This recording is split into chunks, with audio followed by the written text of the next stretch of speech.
Good morning, everyone. So, welcome back to my channel, The Retired Guys. And today I'm going to be making one of my favorite Italian soups. Uh, so let's get started. It's actually the Italian wedding cake, wedding cake. The Italian wedding soup. So I'm going to show you what you're going to need to actually put all this together. I'm going to show you the meatball recipe, but use your own meatball recipe. Whatever recipe that you use to make meatballs, you're going to use your own recipe. I'm going to use my standard recipe. I did do a video on how to make meatballs, so if you want to see, just look for my video. Actually, I'll put the link down below on the video on how to make meatballs. But for the Italian wedding soup, basically, I like to use acini di pepe, which are round little, I don't know if you can come in closer, which are round little balls that you use when you're making the Italian wedding soup. If you can't find that in the supermarket, you can use the orzo, which is also very good. And if worse comes to worse, you can also use pastina. But this is the one that you want to get to make it the authentic Italian wedding soup. So for today's video, we're gonna use the what I recommend that you use. You're gonna need 32 ounces of chicken broth. You can use chicken stock.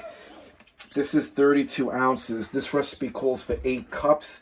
2 of these boxes will give you 8 cups. You're going to need fresh spinach that we're going to chop up, coarsely chop up. You're going to need carrots. You're going to need celery. And you're going to need an onion. And you're going to need pepperoncino, which is the red pepper flakes. And that's basically it for the soup portion of it. The eggs, the cheese, the garlic, the parsley, and the chopped meat, and of course my special ingredients that I don't use breadcrumbs. I use stale Italian bread that I've been saving in the bag that it comes in, the white bag that it comes in. So I'm going to be soaking this in half of milk and half of water until it gets really mushy, and that's going to be my breadcrumb recipe. This is how you're not going to taste it, Jim. Jim hates everything soggy. You can use regular breadcrumbs, but use plain breadcrumbs if you're going to be making meatballs, and then just add your own cheese and your own parsley. I'm going to be using my homemade breadcrumb and do it that way. That's what keeps the meatballs moist and tasty. If you use the real stale bread that has been soaked in milk and in water. If you don't want to do that, of course you can use plain breadcrumb. I wouldn't use seasoned, because like I said, I never use seasoned breadcrumbs because you don't know how long it's been sitting on the shelf. The cheese could be going bad. The parsley could be going bad. Use plain breadcrumb. Add your own parsley. Add your own cheese, salt and pepper, and then you'll be fine. So we're going to get started first by making the meatballs. So when we come back, we're going to start by making the meatballs. But don't forget, Italian wedding soup is not served at Italian weddings. Right, Italian wedding soup. Jimmy brought this to my attention. Italian wedding soup really isn't served at Italian weddings. I think it's called Italian wedding soup because it's all the leftovers. It's all different ingredients coming together in one soup. But the meaning is together. But the meaning is somehow together, and it translates in English Italian wedding soup. Right. So this is not typical. I've been to so many weddings, and a lot of them have been Italian. Not once have I seen Italian wedding soup on the menu. So you're not going to find this at a traditional Italian wedding. This just means there's a whole bunch of ingredients coming together to make a really nice soup. You have your meatballs, you have your carrots, you have your celery, you have your onions, you have your chicken broth, and you have your spinach. That's Italian wedding soup. So let's get started by making the meatballs. Get back to the wall. Am I on? Yeah, you're on. Okay, I can cut this stuff out. Okay, so we're going to get started by making the meatballs. The first thing I'm going to do is I'm going to put a little bit of olive oil in a pot, because I'm going to fry up my meatballs in this pot that I'm actually going to be cooking the soup in. Okay, so this is the ingredients that I normally use to make my meatballs. I have my stale bread. I have my parsley. If you have fresh parsley, by all means, use that. I don't have fresh, so I'm using powdered parsley. I have my garlic. I have 3 eggs because I have 3 pounds of pasta. I normally use 1 egg per pound. I have my fresh grated cheese. I have my water and my milk. So I'm going to pour my milk over the bread. Okay. And I'm going to pour my water as well over the bread. And I'm going to let this soak for a couple of minutes. So while that's soaking, I'm going to just straighten up my area. Okay, so while that's soaking, what I'm going to do is I'm going to add my garlic. This is my recipe for basic meatballs. I'm going to add my parsley. I'm going to add my grated cheese. Cheese is very important, so I love cheese. So I put 2, actually today I'm going to put 3 helpings of cheese in. Okay. And then I'm going to crack 3 eggs.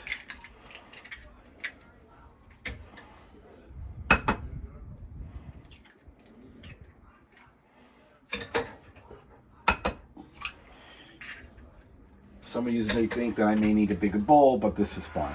I'm going to add a little bit of salt. And I'm going to add a little bit of pepper. That's actually chunks of pepper, so I don't want to use that. I want to use... Oh, see that? See that mess I just made? Jimmy's going to clean it up. Okay, I'm going to add a pinch of pepper as well. Okay, so I cleaned up that little bit of a mess you saw. If you look, my countertop is nice and clean. So the best thing to do, take off all your jewelry, make sure your hands are clean. This is the best way to mix everything. Just get in and work it. Just work it with your hand.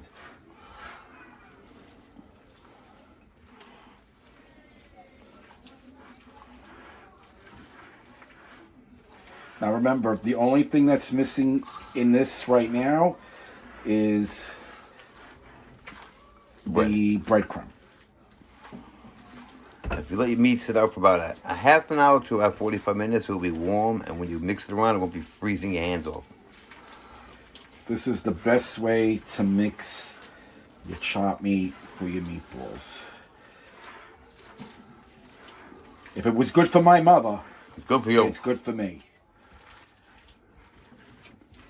My sister-in-law Felicia mixes it with her hands. My brother, when he makes meatballs, he mixes it with his hands.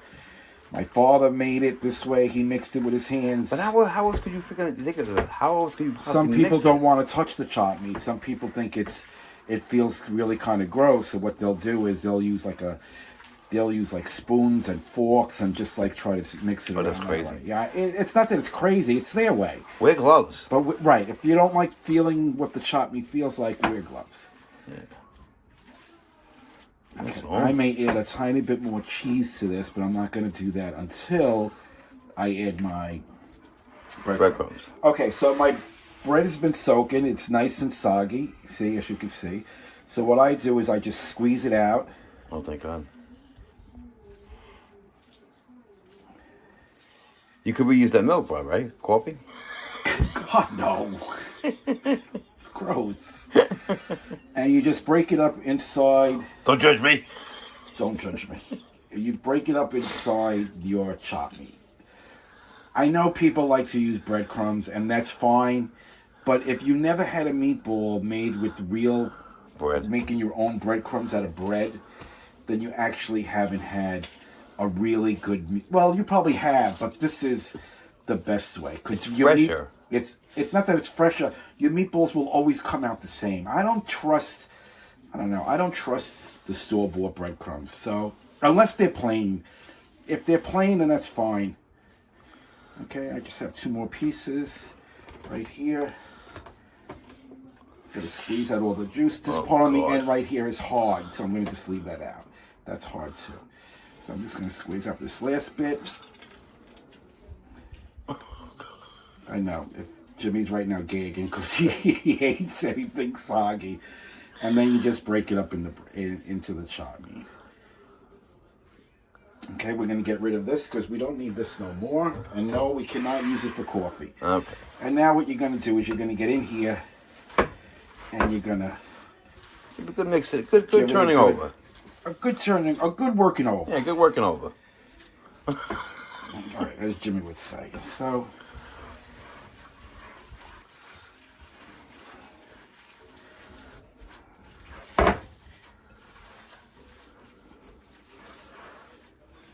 remember, these are going to be tiny meatballs. They're not going to be big. Normally, I make them golf ball sizes, but today they're actually going to be smaller. I think there's actually they call them dwarf meatballs. No, never Huh? heard of such a thing. But in Mini, Ireland, but mini meatballs. no, in not Ireland dwarf. for the dwarfs, they have like those little people. Oh, you're an idiot. Call yourself an idiot. I'm tired.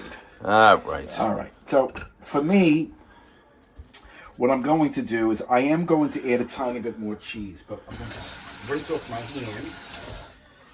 And I love cheese in my meatballs, so I'm just going to add one more scoop. And that should be more than enough. And then I'm just going to give it a final Turn it over. turnover.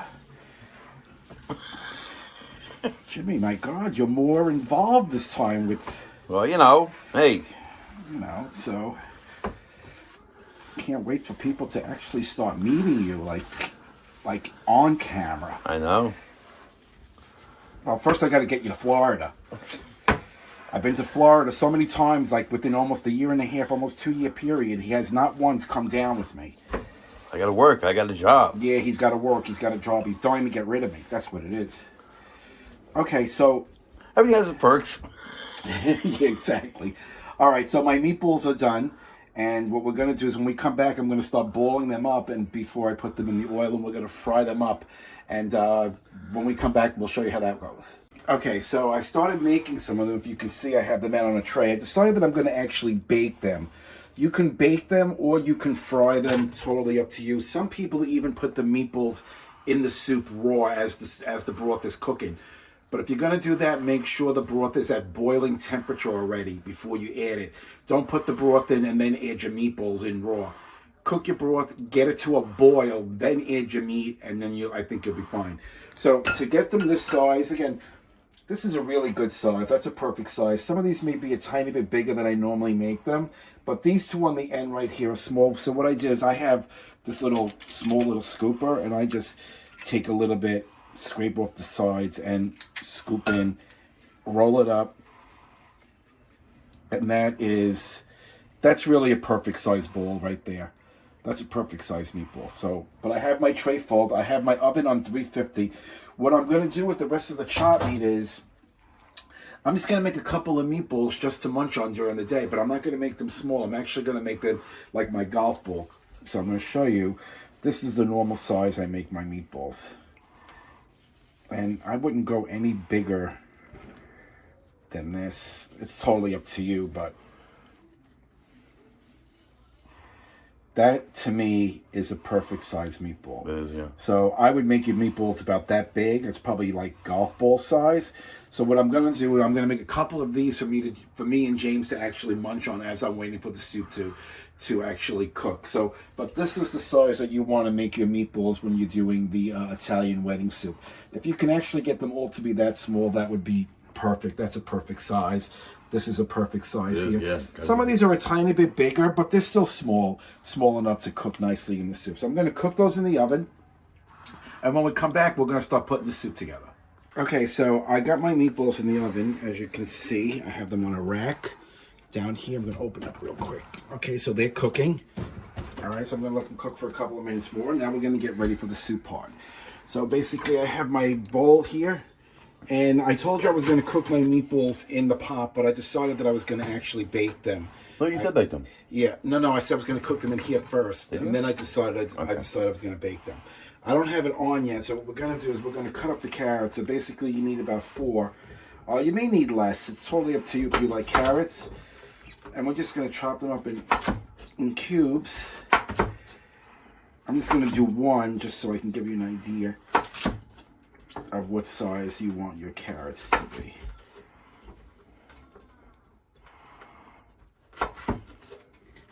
And we'll take this one here. And we'll cut it in here. I'm just going to show you one. So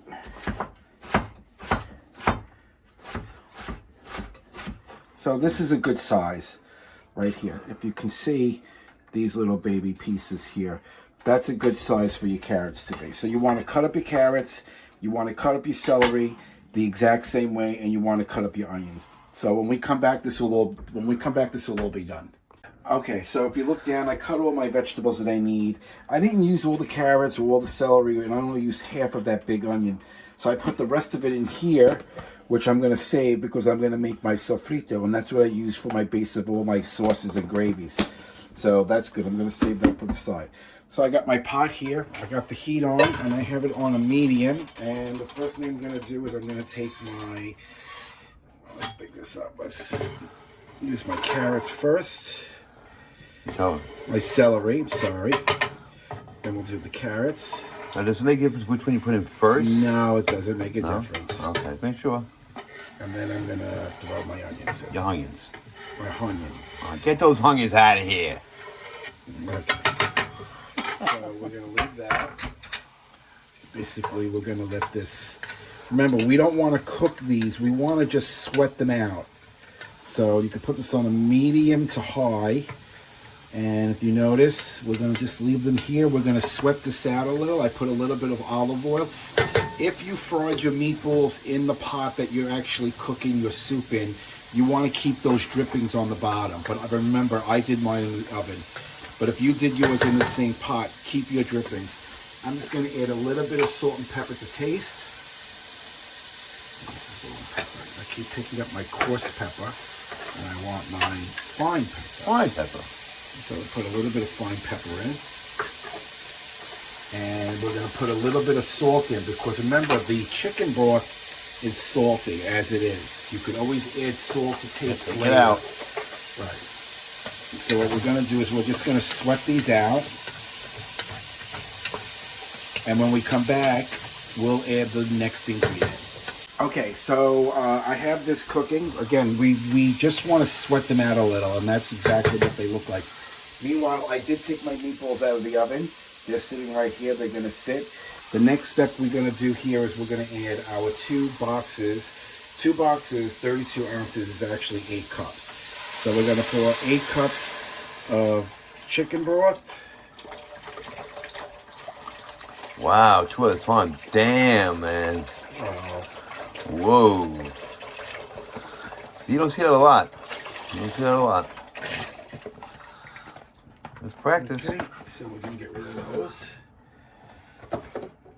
Okay, we're going to just give this a stir. We're going to bring this up to a boil. I'm going to taste the salt. So you can see when the vegetables sweated, you can see the difference in the sweat and the broth. You can see it.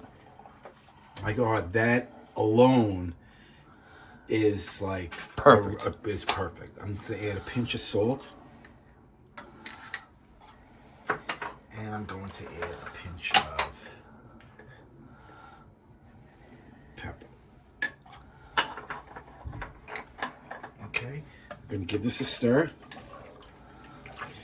We're going to bring this up to high, medium to high, and we're going to bring this to a roiling boil. And when we come back, A rolling boil. a rolling boil. When we come back, we'll show you the next ingredient. Okay, so this has been boiling. Okay, so it's been cooking now for about 10-15 minutes. I just wanted to make a little note. I did add 3 cloves of chopped minced garlic, and what I put it in now, but you should put it in the minute you add the vegetables, and once they've been sweating for a while, you should add the garlic at that point before you actually put in the broth. But I forgot to do that step, but I put it in when the broth was in. It's not that much of a big deal, but you should actually put it in when you put the vegetables in. We forgive you. Okay, so the next thing we're going to do is we're going to add a pinch, just a pinch of black pepper. And that's about a pinch. Right there's about a pinch. Jimmy doesn't want me to put a lot of black pepper in, red pepper in, so I'm not going to. You can always add later. You can always add later to yourself. And the next thing we're going to do now is we're going to add the meatballs back in. So be very careful because when you actually drop them in, they may splash. So what we're going to do is... they're going to splash that way. Do that special thing. Remember? I'm just going to do it by hand. I'm just going to Be put careful. 2 at a time until all of them are floating nicely in the soup. I think now I can add the rest. Liquid and oil.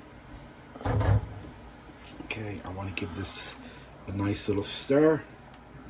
And you want to cook this for about probably about 10 minutes. We're going to cook this for about 10 minutes, and then what we're going to do is we're going to add the 1 cup of pasta. That's all for this dish. You need just 1 cup. After that, right. And then what you want to do is cook it to the back of the instructions. So this is telling me that it's going to basically take about 8 to 10 minutes. 8 minutes. Okay? So we're going to make this for about 8. We're going to cook this for about 8 minutes. I just want to make sure that I'm giving you the right. Well, whatever it is, on the back of the box, it'll tell you how long to cook the pasta for. So follow that instructions, and then at the end, we're going to add our chopped coarse spinach. So that's it. When we come back, we'll add the pasta. Okay, so this has been cooking for about 10 minutes. So I did find on the back of the box, it tells you 10 minutes for al dente, 11 minutes for firm, and 12 minutes for tender. I'm actually going to cook this for about 10 to 11 minutes. So I'm going to add my pasta in now. 1 cup, that's all you need. You're just going to add 1 cup. You're going to give this a stir.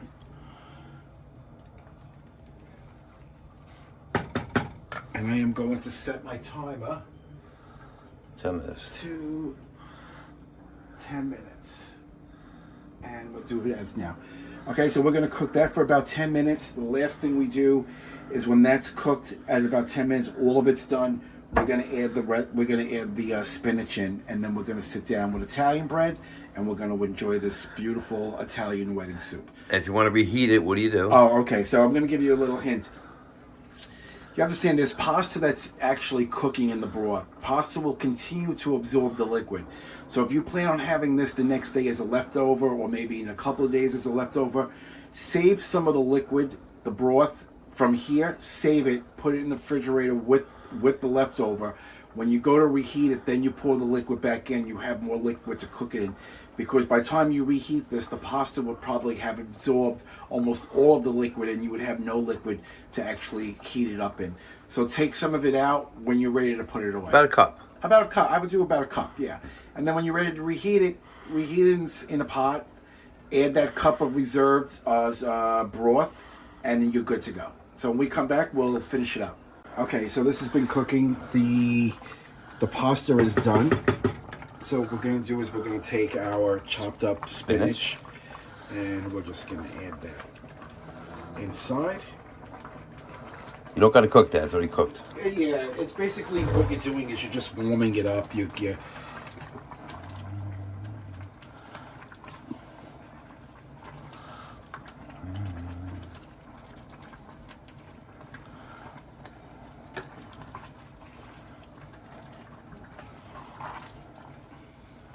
You quite turn it off, can you?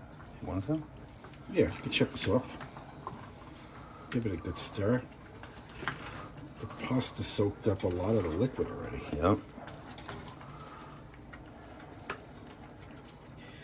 So another 2 minutes. Another 2 minutes, and this should be done. And we'll come back and we'll dish it out. Okay, so it's been cooking for about 2 minutes, and this is the finished product. So what we're going to do is we're going to dish it out. So we're going to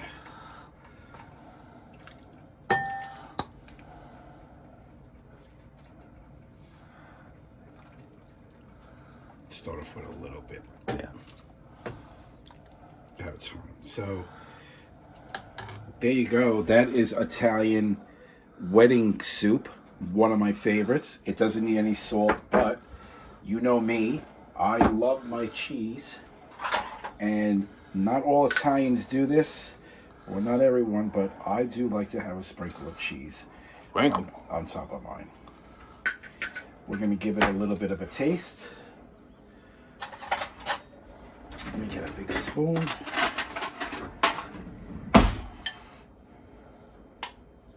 It's going to be hot, so... Careful.